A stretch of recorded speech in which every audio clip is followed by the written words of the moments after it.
दोस्तों नमस्कार, Z plus में आपका स्वागत है। दोस्तों भी हाल में सुप्रीम कोर्ट ने क्रीमी लेयर का प्रश्न उठाकर एक बार फिर से मंडल आयोग को चर्चा के केंद्र में लाकर खड़ा कर दिया। तो आज बात करेंगे मंडल आयोग क्या था, इसकी सिफारिशें क्या थीं, क्या है क्रीमी लेयर की अवधारणा, क्या आरक्षण का लाभ सिर्फ कुछ लोगों तक ही सिमट कर रह गया है और क्या यही इसके मूल उद्देश्य की विफलता है और इसमें सुधार कैसे संभव है, और अंत में कौन थे बीपी मंडल जिनकी अध्यक्षता में मंडल आयोग का गठन किया गया था। दोस्तों, संविधान का आर्टिकल 15 देश के नागरिकों के प्रति धर्म, नस्ल, जाति, सेक्स और जन्मस्थान के आधार पर किसी भी प्रकार के भेदभाव को प्रतिबंधित करता है। इसी तरह संविधान का आर्टिकल 16 सरकारी सेवाओं के लिए भर्ती यानी रिक्रूटमेंट में धर्म, नस्ल, जाति, सेक्स और जन्मस्थान के आधार पर किसी भी प्रकार के भेदभाव पर को प्रतिबंधित करता है, रोक लगाता है। यदि किसी समुदाय का प्रतिनिधित्व इन सेवाओं में पर्याप्त नहीं है, उनका रिप्रेजेंटेशन पर्याप्त नहीं है, तो उसके पक्ष में आरक्षण का प्रावधान किया जा सकता है। दोस्तों, तात्पर्य यह है कि भारतीय समाज के सामाजिक और शैक्षणिक रूप से पिछड़े हुए लोगों जैसे पिछड़े वर्गों, अनुसूचित जातियां, अनुसूचित जनजातियों को सामाजिक न्याय उपलब्ध कराने और उनके उत्थान यानी डेवलपमेंट के लिए भारत का संविधान विशेष प्रावधान किए जाने की बात करता है। इसी उद्देश्य को ध्यान में रखकर अनुसूचित जातियों और जनजातियों को केंद्रीय सेवाओं में कम से 15% और 7.5% आरक्षण की व्यवस्था की गई थी। दोस्तों, संविधान के लागू होने के करीब 40 वर्षों बाद मंडल आयोग की सिफारिशों के आधार पर 1990 में अन्य पिछड़े वर्गों के लोगों के लिए केंद्रीय सेवाओं में 27% आरक्षण लागू किया गया। बाद में 2005 में इसका विस्तार करते हुए अनुसूचित जातियों, अनुसूचित जनजातियों और अन्य पिछड़ा वर्ग के लोगों के लिए आरक्षण की व्यवस्था सरकारी या गैर सरकारी शिक्षण संस्थाओं में लागू किया गया।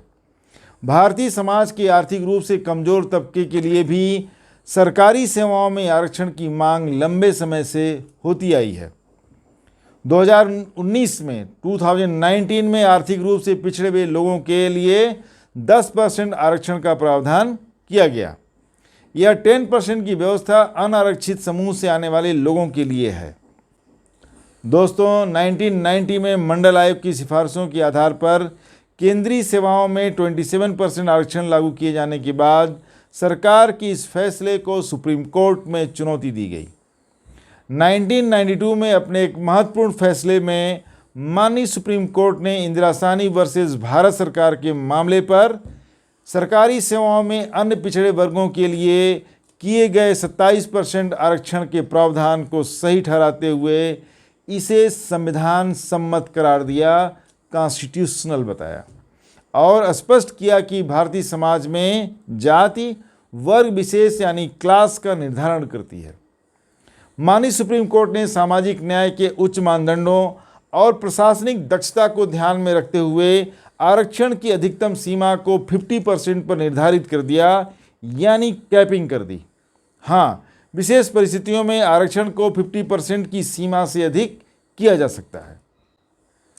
दोस्तों, सरकारी सेवाओं में अन्य पिछड़ा वर्ग के लोगों के लिए 27% आरक्षण को सही ठहराते हुए सुप्रीम कोर्ट ने एक नई अवधारणा क्रीमी लेयर को जन्म देते हुए इसे आरक्षण से बाहर रखने का निर्णय लिया। क्रीमी लेयर की परिभाषा को सुनिश्चित करने के लिए और लोगों को क्रीमी लेयर के अंदर रखने या बाहर रखने के मापदंड को निर्धारित करने के लिए जस्टिस रामनंदन प्रसाद समिति का गठन किया गया और इसकी सिफारिशों के आधार पर 1993 में अभिभावकों की प्रतिवर्ष आय या उनकी आर्थिक स्थिति को क्रीमी लेयर का आधार बनाया गया। 1993 में 1 लाख सालाना इनकम के लोगों को इसमें रखा गया। 2004 में इसे बढ़ाकर 2.5 लाख कर दिया गया। 2008 में 4.5 लाख कर दिया गया। 2013 में 6 लाख रुपए कर दिए गए और 2017 में इसे बढ़ाकर 8 लाख रुपए कर दिया गया सालाना, जो अभी भी लागू है, चल रहा है। दोस्तों, आइए जानने की कोशिश करते हैं कि कौन से वे लोग हैं जो क्रीमी लेयर की श्रेणी में सम्मिलित किए जा सकते हैं। प्रथम, संवैधानिक पद धारण करने वाले जैसे राष्ट्रपति, उपराष्ट्रपति, राज्यपाल, सुप्रीम कोर्ट और हाई कोर्ट के जजेज, संघ लोक सेवा आयोग के अध्यक्ष और सदस्य, राज्य लोक सेवा आयोगों के अध्यक्ष और सदस्य, मुख्य निर्वाचन आयुक्त, नियंत्रक एवं मुख्य लेखा परीक्षक इत्यादि। दूसरे में आते हैं केंद्रीय और राज्य सेवाओं में कार्यरत ग्रुप ए और ग्रुप बी के अधिकारी। इसके अलावा पब्लिक सेक्टर अंडरटेकिंग, बीमा कंपनियों के अधिकारी, इसमें प्राइवेट कंपनियों के अधिकारी भी शामिल हैं। तीसरे पर है इंजीनियर्स, डॉक्टर्स, सलाहकार, कलाकार, लेखक इत्यादि। सेना में कर्नल या उसके ऊपर के रैंक के अधिकारी, वायुसेना, नौसेना और अर्धसैनिक बलों के समान रैंक के अधिकारी, उद्योग, वाणिज्य, व्यापार में लगे लोग, शहरी क्षेत्रों में लोग जो बिल्डिंग के मालिक हैं और उनके पास एक निश्चित सीमा से अधिक कृषि भूमि है, ये सब आएंगे क्रीमी लेयर के दायरे में। दोस्तों, समय समय पर यह चिंता जाहिर की जाती रही है कि अन्य पिछड़े वर्ग के आवेदक और उनके अभिभावक स्वयं को क्रीमी लेयर से बाहर रखने के लिए तरह तरह के हथकंडे अपनाते हैं, जैसे संपत्तियों को उपहार स्वरूप परिवार के दूसरे सदस्यों के नाम कर देना, समय से पहले रिटायरमेंट ले लेना, इसके अलावा और भी दूसरे संभव तरीके अपनाना। दोस्तों, सबसे महत्वपूर्ण प्रश्न यह है कि क्या आरक्षण का लाभ समान रूप से सभी पिछड़ी जातियों को मिल पा रहा है? जो जातियां आर्थिक रूप से संपन्न हैं, उन्हीं के बच्चे अच्छी शिक्षा प्राप्त कर पा रहे हैं और नौकरियों में आरक्षण का पूरा लाभ ले पा रहे हैं। देखा यह जा रहा है कि आरक्षण का लाभ सिर्फ कुछ जातियों तक ही सिमट कर रह गया है। दोस्तों, रोहिणी आयोग के अनुसार आरक्षित नौकरियों और विभिन्न शैक्षणिक संस्थानों में 97% पद और सीटों पर सिर्फ 25% लोक काबिज हैं। अन्य पिछड़े वर्गों के करीब 2600 समुदायों में 1000 से अधिक समुदायों का केंद्रीय सेवाओं में प्रतिनिधित्व यानी रिप्रेजेंटेशन 0% है, 0%। अनुसूचित जातियों और जनजातियों के लोग भी इसी प्रश्न और इसी विषमता से प्रभावित हैं। उनमें कुछ ही जातियां हैं जो आरक्षण की सीढ़ी चढ़कर आगे बढ़ रही हैं, बाकी जातियों की स्थिति ज्यों की त्यों है। अभी सुप्रीम कोर्ट की संवैधानिक पीठ ने एससी और एसटी के लिए क्रीमी लेयर के तर्ज पर कोई व्यवस्था बनाने की बात की है ताकि सभी को आरक्षण का लाभ मिल सके। दोस्तों, आर्थिक रूप से कमजोर वर्गों के लिए प्रदत्त आरक्षण को मिला दिया जाए तो आज सरकारी सेवाओं में आरक्षण 60% तक पहुंच गया है। स्वयं सरकार का कहना है कि एससी, एसटी और ओबीसी के आरक्षित पदों का करीब 40 से 50% पद खाली रह जाते हैं, उन पर भर्ती नहीं हो पाती। इसके अनेक कारण हो सकते हैं। नियोजक संस्थाओं, रिक्रूटमेंट एजेंसीज का एक आम उत्तर होता है कि उपयुक्त अभ्यर्थी नहीं मिला। बड़ा प्रश्न यह है कि क्या भर्ती प्रक्रिया यानी रिक्रूटमेंट में जातिवादी पक्षपात की भी तो कोई भूमिका नहीं है? ऐसा भी हो सकता है कि उपयुक्त अभ्यर्थी नहीं मिला, सुटेबल कैंडिडेट नॉट फाउंड, के पीछे वे शक्तियां हैं जो चाहती हैं कि समाज के पिछड़े वर्गों को वह तरक्की न मिल सके जिसका वे हकदार हैं। इस समस्या को व्यापक दृष्टि से देखने की ज़रूरत है। दोस्तों, आरक्षित पदों की रिक्तियों पर समयानुसार भर्ती प्रक्रिया पूरी कर लेनी चाहिए। अधिक समय तक भर्ती को लंबित रखना सामाजिक न्याय के सिद्धांतों के विरुद्ध होगा। यह एक सच्चाई है कि कई सारे समुदाय आरक्षण की पात्रता रखते हुए भी इसके लाभ से पूरी तरह वंचित हैं।